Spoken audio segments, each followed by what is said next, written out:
Dear students, this is lecture number 13, part D. We are doing the revision of chapter 1, and in this part we shall be doing the revision of exercise 1.3, or maybe if the time allows us, we will do revision of 1.4 also.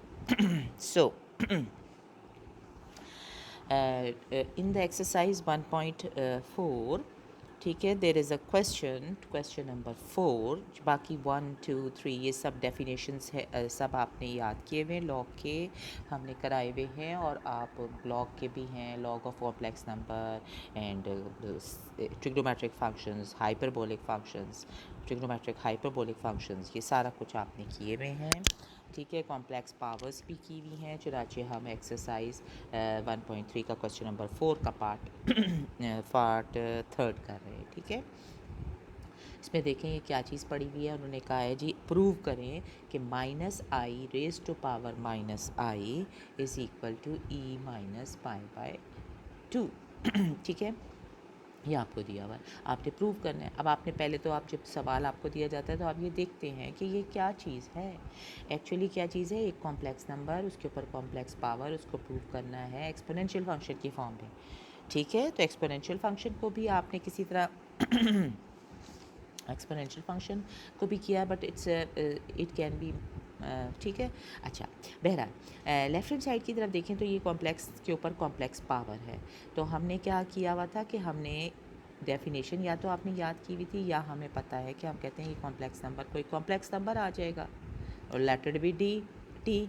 तो हमें क्या करना है कि हम पहले इसकी power उतार लें, या आपने डेफिनेशन शायद याद की हुई है,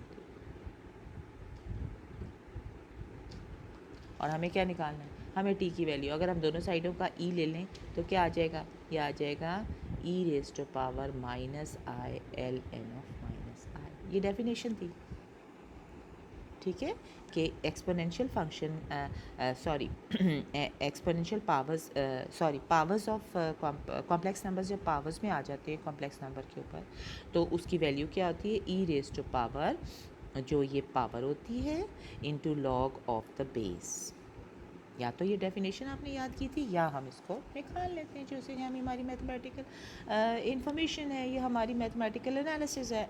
अच्छा, हमने एनालाइज करके हमने निकाले, या फिर जिन बच्चों को नहीं है तो वो याद कर लें, ठीक है, कि किसी कॉम्प्लेक्स नंबर के ऊपर अगर कॉम्प्लेक्स पावर पड़ी हुई है तो उसकी वैल्यू क्या आती है, वो एक्सपोनेंशियल फंक्शन बन जाता है, जिसमें पावर जो है वो पहले पावर के तौर पे ही रहती है और लॉग ले लिया जाता है, ठीक है। कोई मुश्किल बात तो नहीं है, ठीक है, ये ऐसे ही किया हुआ है जैसे यूँ किया हुआ है, पता नहीं, बहरहाल ठीक है। अच्छा जी, अब हम ये आपने डेफिनेशन की, अब हम देख लेते हैं कि हमने डेफिनेशन क्या याद की थी। एल एन ऑफ जेड की डेफिनेशन हमने की थी, जो कि हम अगर हम देखें तो वो थी l N of z magnitude plus i argument of z. और चूँकि हम यहाँ पर्टिकुलर फॉर्म में ये बात कर रहे हैं तो हम यहाँ आर्गूमेंट जो है वो प्रिंसिपल आर्गूमेंट ले लेते हैं, प्रिंसिपल आर्गूमेंट ले लेते हैं। जनरल आर्गूमेंट के लिए भी आपने देखा हुआ था कि क्या थी, ठीक है। बहरहाल हम ने ये डेफिनेशन लगाई। अच्छा जी, अब लॉग ऑफ माइनस आई यहाँ पे दिया हुआ है, यहाँ पे आपके पास z जो है वो माइनस आई दिया हुआ है, ठीक है। दैट मीन्स 0 माइनस आई, इस तरह की शक्ल है, ठीक है। तो आपने लॉग निकालना है, और लॉग की वैल्यू में हमें पहले मैग्नीट्यूड ऑफ z निकालना है। मैग्नीट्यूड ऑफ z क्या आएगा, 0 स्क्वायर प्लस 1 स्क्वायर 1 आ जाएगा, ठीक है। और आर्गूमेंट क्या आएगा, आर्गूमेंट ऑफ z क्या आएगा, वो आएगा tan inverse of minus 1 over 0, ठीक है। अब हम इसको देखते हैं क्या आता है। ये जनाब पड़ा हुआ है कि y is negative and x is positive, ठीक है। पॉजिटिव ले लें, नेगेटिव चाहे फोर्थ क्वाड्रेंट में ले लें चाहे जहाँ भी। तो इसका मतलब ये क्या डेफिनेशन होगा, यहाँ नहीं पड़ा हुआ है, इसके ऊपर पड़ा हुआ है, क्योंकि पाई बाय 2 बन रहा है, ठीक है। नेगेटिव पाई बाय 2, तो इसका मतलब ये वाला एंगल है, that is minus pi by 2, ठीक हो गया। तो जनाब अब एल एन ऑफ जेड क्या आ गया, एल एन ऑफ जेड हमारे पास आ गया, या एल एन ऑफ माइनस आई जो था, मैं इसको पहले रब कर देती हूँ, ठीक है। ये सब हटा देते हैं, हम अपना सवाल कर रहे थे, ठीक है। ये सब बातें आपको रफ में करें, नीट में करें, आई डोंट नो, ठीक है। ये आ गया, तो ये आ जाता है जनाब e raise to power minus i, log of minus i क्या बना, वो बन गया एल एन ऑफ 1, ठीक है, एल एन ऑफ 1 बना था ना, हमने इसका मैग्नीट्यूड निकाला था, प्लस आई, तो tan इनवर्स था माइनस पाई बाई 2,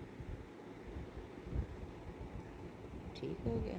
ये दे, और ये चीज़ हमारे पास टी पड़ी हुई है जिसको हम कह रहे थे पता नहीं minus i raise to power minus 1, ठीक है। अच्छा, अब इसको देखते हैं, ये आ जाता है minus i l N of 1 is 0, और आई स्क्वायर हो गया, और माइनस पाई बाई 2 हो गया, ठीक है।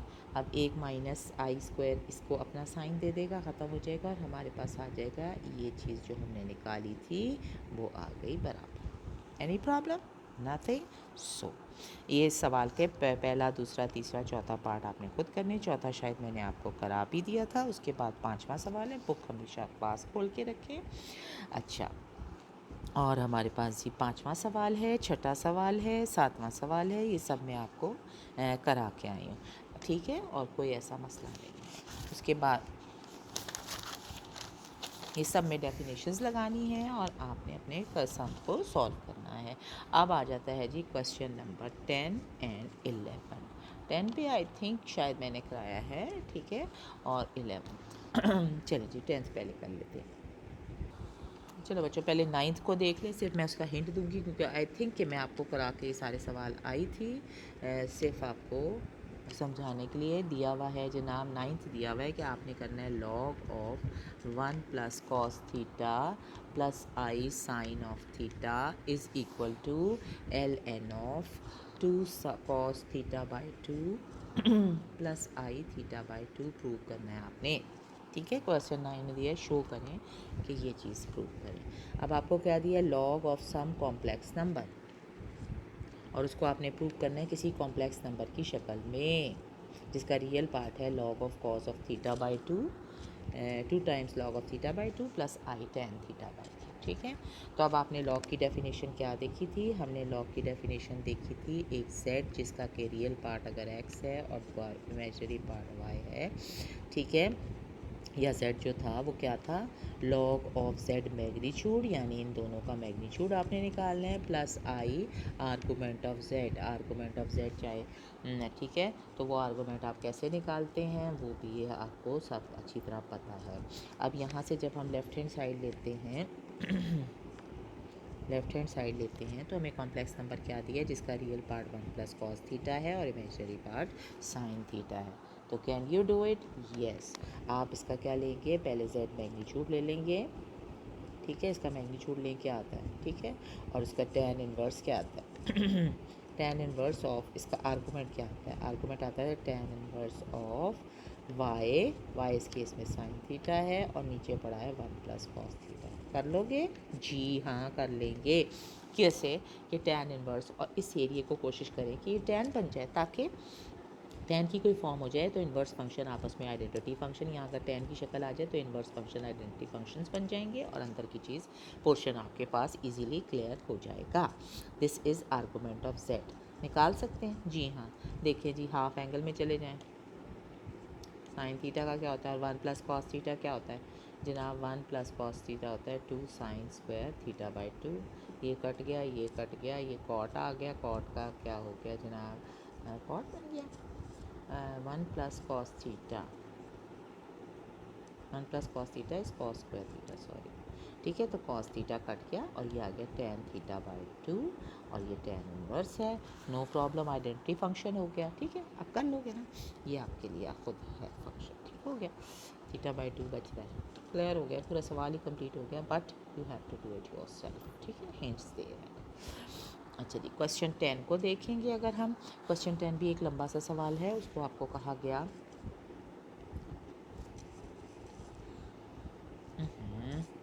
क्वेश्चन 10 को अगर हम देखें तो वो लिखा हुआ है tan इनवर्स x प्लस आई वाई ओवर x माइनस आई वाई, ठीक है, tan इनवर्स का फंक्शन दिया हुआ है, ये दिया हुआ है, और आपने प्रूव करना है इसको, किसी कॉम्प्लेक्स नंबर को निकाल के दिखाना है, आई बाई 2 है, L N of X plus Y over X minus Y, ठीक है, और ये आई दिया आई बाई 2, ठीक है। अब आपने क्या करना है, आप tan इन्वर्स दिया हुआ है दो कॉम्प्लेक्स नंबर की रेशियो का, ठीक है, और उसको आपने प्रूव करना है π/2 यानी किसी एक सिंगल कॉम्प्लेक्स नंबर की शक्ल में निकाल कर देना है। पहले तो सवाल को समझते होते हैं, फिर उसके बाद उसको अटैम्प्ट करते हो। चलो बच्चों, अब हमने क्या करना है, असल में हमने करना है tan इन्वर्स को ऑफ दो कॉम्प्लेक्स नंबर दिया हुआ है रेशियो के साथ, ठीक है। tan inverse of the ratio of these two complex numbers is equal to, आपने किसी, तो हम कह लेते हैं, सपोज़ कर लेते हैं, यानी ये हमें एक ख़्याल सा आता है कि अगर ये कोई कॉम्प्लेक्स नंबर होता z सपोजिंग, यानी जिसका रियल पार्ट होता x नहीं डालते, अब x तो ये लिखा हुआ है ना, अगर अल्फ़ा डाल लेते प्लस आयोटा बीटा डाल लेते, ठीक है। तो अगर अल्फ़ा को मैं π/2 प्रूव कर दूं और बीटा को मैं ये प्रूव कर दूं तो मेरा सवाल कंप्लीट हो जाता है, ठीक है। तो हम इस तरह ले लेते हैं। अब जैसे ही मैंने यूँ लिखा ना, तो मुझे समझ आ गई कि मैंने अल्फ़ा निकालना है और बीटा निकालना है। उसके लिए मुझे क्या करना पड़ेगा, जी हाँ, मुझे क्या करना पड़ेगा, मुझे जनाब इसका कॉन्जुगेट भी लेना पड़ जाएगा ऊपर वाले का। तो ये आ जाएगा x - i/y एक्स प्लस, फिर मुझे पता है कि कॉन्जुगेट क्या होता है, वो ये tan इन्वर्स ऑफ कॉन्जुगेट पूरा क्या होगा, इसके अंदर जो लिखा हुआ है वैल्यू उसका कॉन्जुगेट हो जाएगा। और रेशियो का कॉन्जुगेट क्या होता है, मैंने पढ़ा हुआ है कि ऊपर का कॉन्जुगेट और फिर नीचे का कॉन्जुगेट, ठीक हो गया, ये मैंने लगा दिया। और अल्फ़ा माइनस आई, ठीक है। तो अब जब मैं इन दोनों को ऐड करूँगी तो मेरे पास आ जाएगा 2 alpha is equal to tan inverse of ये वाला part plus tan inverse of ये वाला पार्ट, वो आ जाएगा tan inverse of this plus this. ये बड़ा सा सवाल है बेटा, you have to do it on your copies yourself, ठीक है। ओवर 1 माइनस और इन दोनों का रेशियो, ठीक है। निकालो जी निकालो, ये आ जाएगा, पता नहीं क्या आएगा, आप खुद करो भाई। अच्छा जी, मैं डायरेक्ट लिख लेती हूँ भाई।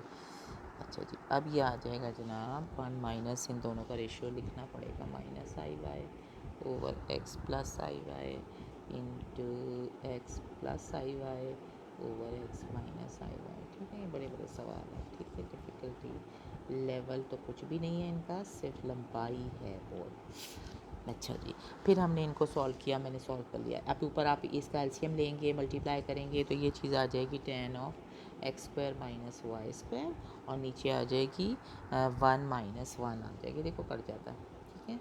तो ये नीचे ज़ीरो आ जाएगा, ठीक हो गया। तो ये चीज़ क्या आ जाएगी भाई, जब ऊपर कुछ पड़ा हो नीचे ज़ीरो हो, tan इन्वर्स लेना हो तो किसका होता है, π/2 का। कोई मसला, नो मसला, ओके। तो फिर ये आ जाता है अल्फ़ा, आप यहाँ से निकालेंगे, ये π/4 आ जाएगा, जो कि मैंने वहाँ शायद आपका गलत लिखा है, दिस इज़ π/4, ये गलत लिखा हुआ है, ठीक है। चलो जी, ये प्रूव हो गया। उसके बाद अब बीटा निकालेंगे, you will do it yourself, I am not going to do it. चलो फिर, ठीक है, समझ आ गई। इसी तरह आपने भाई आगे कर लेने ये लंबे लंबे सवाल, चलो ये करा छोड़ो बस, ठीक है, खुद कर लोगे, ओके, थैंक यू बेटा। अच्छा चलेंगे, इसका भी पार्ट भी करा ही देती हूँ, मैंने सोचा है, तो मैंने इसको पहले ही लिख लिया ताकि इतना लंबा जो है लिखना। अच्छा, जब आप जो हम क्वेश्चन 10 कर रहे हैं, क्वेश्चन 10 ही कर रहे हैं ना, अच्छा, उसमें से जनाब हमने जब दोनों को सब्ट्रैक्ट किया, दोनों जो हमारी कॉन्जुगेट इक्वेशंस बनी थी tan इन्वर्स की, तो हमारे पास 2i बीटा आ जाएगा, जो कि आ जाएगा tan inverse of a minus B over 1 plus A B. तो इन दोनों का प्रोडक्ट अब ज़ीरो नहीं होगा, -1 नहीं होगा, तो इसलिए ये एडअप हो जाएंगे, और जब हम इनको मल्टीप्लाई करेंगे तो हमारे पास ये आंसर आ जाएगा, ठीक है। अच्छा, अब हमने बीटा निकालना है एक्चुअली। अब यहाँ से देखा जाए तो हमारे पास आ जाता है कि हम यहाँ से tan को हाइपरबोलिक भी बना सकते थे, लेकिन हम यहाँ से इधर ले आते हैं ताकि हमारे पास ये शक्ल इख्तियार करते हैं। अब हमें बीटा निकालना है, बीटा को हम निकाल लेते हैं ई की शक्ल में भी निकाल सकते हैं, एक्सपोनेंशियल शक्ल में, तो चुनाचे हम इसको ये कन्वर्ट कर लेते हैं tan हाइपरबोलिक पर, ये आ जाएगा 2 beta minus E minus 2 beta over ई। ये अभी हमने मेरे ख्याल आपको सवाल भी कराया था लास्ट एक्सरसाइज में, माइनस 2 बीटा आएगा, ठीक है, इज़ इक्वल टू इनका जो रियल पार्ट्स को हम, ठीक है, क्या करते हैं, हमने इमेजिनरी पार्ट्स, दो कॉम्प्लेक्स नंबर बराबर थे, सो इमेजिनरी पार्ट्स को इक्वेट कर लिया।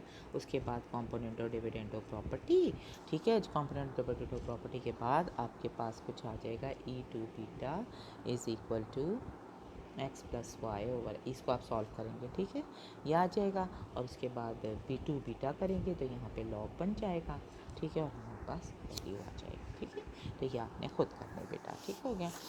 उसके बाद नेक्स्ट भी इसी तरह 11 सवाल, इनमें कोई मसला नहीं है, तो आपको मेथड इतना का समझ आ रहे हैं। और 1.5 का मैंने एक एक सवाल कराया था, चुनाचे ये हमारी अब ये रिवीजन अपनी तरफ से कंप्लीट हो गई। अभी भी आप लोग मुझे कोई मैसेज नहीं कर रहे, मैं अपनी तरफ से ख्याल कर करके आपको ये बता रही हूँ कि आप लोगों को क्या प्रॉब्लम दरपेश हो सकते हैं, और मैं आपको बार बार वीडियोज़ और एक्टिविटी वीडियोज़ बना के भेज रही हूँ। सो बेटर बेटा you tell me, otherwise if you fail in your exams, मसला हुआ तो उसके बाद आपका जो हालात हैं वो आपको ख़ुद पता है कि मैं आपके साथ कितना गुस्सा हो जाऊँ। ओके बेटा, थैंक यू।